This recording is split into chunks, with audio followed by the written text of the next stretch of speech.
وإذ قال الله يا عيسى ابن مريم أأنت قلت للناس اتخذوني وأمي إلهين من دون الله قال سبحانك ما يكون لي أن أقول ما ليس لي بحق إن كنت قلته فقد علمته تعلم ما في نفسي ولا أعلم ما في نفسك إنك أنت علام الغيوب ما قلت لهم إلا ما أمرتني به أن اعبدوا الله ربي وربكم وكنت عليهم شهيدا ما دمت فيهم فلما توفيتني كنت أنت الرقيب عليهم وأنت على كل شيء شهيد ما قلت لهم إلا ما أمرتني به أن اعبدوا الله ربي وربكم وكنت عليهم شهيدا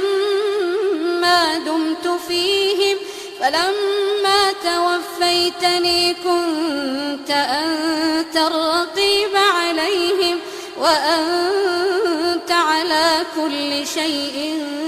شهيد إن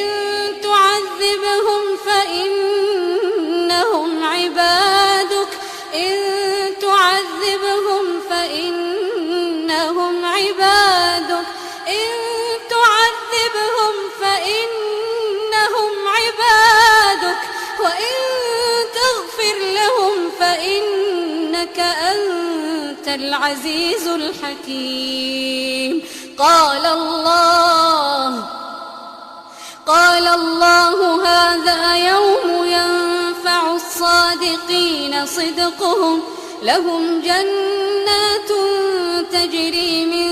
تحتها الأنهار خالدين فيها أبدا رضي الله عنهم ورضوا عنه